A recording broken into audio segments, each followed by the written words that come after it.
పెట్టినటువంటి పెట్టుబడులు బెదిరించి భయపెట్టి తరుముతా ఉన్నావు. నేను అధికారం లేకొస్తే మీ కథ తేలుస్తానంటావు. మాట్లాడితే ఎక్కడైనా ఎవరైనా మాట్లాడితే మళ్ళా వస్తే నీ కథ తేలుస్తానంటావు. నువ్వు వస్తే కదా మా కథ తేల్చడానికి నేను అడుగుతా ఉన్నా.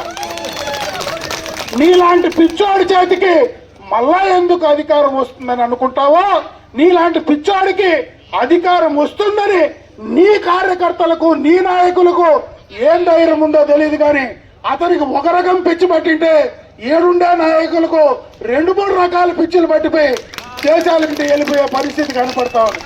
అంటే అంత దౌర్భాగ్యంగా ఉండేటువంటి నాయకత్వం, రాష్ట్ర అభివృద్ధిని పట్టించుకోని నాయకత్వం, రాష్ట్రంలో చేసింది ఇది చెప్పుకోలేనటువంటి నాయకత్వం, ఈ రాష్ట్రానికి ప్రపంచంలోనే చెడ్డ పేరు తీసుకొచ్చినటువంటి నాయకత్వం, ఇంత దరిద్రమైనటువంటి నాయకత్వాన్ని ఇంకా బలపరిచే పరిస్థితి ఉంటే ఇటువంటి వాళ్లకు మనం గాని ఎక్కడైనా తెలియకుండా చోటిస్తే ఆ పాపంలో మనం కూడా భాగస్వాములు అవుతాం. కాబట్టి అటువంటి వాళ్ళైనా మళ్ళా మావి గన్నో నీవి గన్నో వస్తే ఆ గన్నుని తీసి కిందకు దోసి ఎక్కించి ఇంటికి పంపించమని చెప్పి మరొకసారి మీ అందరికి కూడా తెలియజేసుకుంటూ, ఈరోజు చాలా సంతోషం.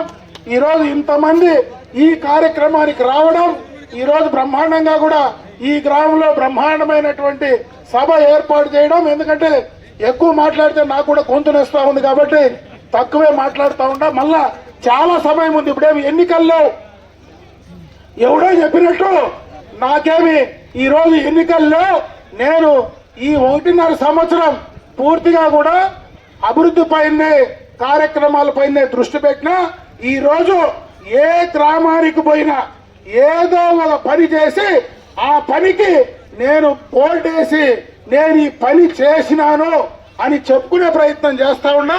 నేను ఎవడో చేసింది ఎవడో చేసిపోయి మిగిలిపోయి వచ్చిన దానికి నాది అని చెప్పుకునే పరిస్థితి అయితే నాకు లేదు. అదైతేనే నాదని చెప్తా, నాది కాకపోతే నాదని చెప్పను. నాది కాదనేది కూడా నాదని చెప్తే ఆడ సత్తా లేనోడి అట్లా మాట్లాడతాడు. కానీ మూడింటికి అసలు సత్తా కానీ ఉంటే నాది నాదనే చెప్తాడు.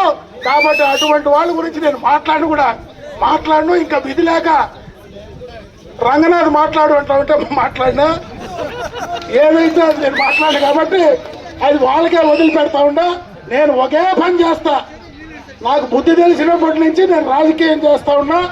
ఎన్నికలప్పుడే రాజకీయం చేస్తా, ఎన్నికల తర్వాత అందరికీ పని చేస్తా.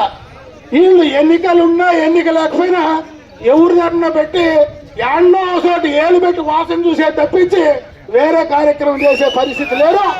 ఆడ ఏలు పెట్టి వాసన చూసినా ఆ వాసనే వస్తుంది. కాబట్టి మీరు ఆ వాసన చూసుకుంటా ఉండండి, మాకేం ఇబ్బంది లేదు. మేము పనిచేసి ప్రజల వద్దకు పోయే కార్యక్రమమే పనిచేస్తామని చెప్పి మరొకసారి తెలియజేసుకుంటూ, పైరుపల్లి గ్రామ రైతు సోదరులందరికీ కూడా హృదయపూర్వకంగా చేతులెత్తి నమస్కారాలు తెలియజేసుకుంటూ సెలవు తీసుకుంటున్నా. జై హింద్, జై తెలుగుదేశం.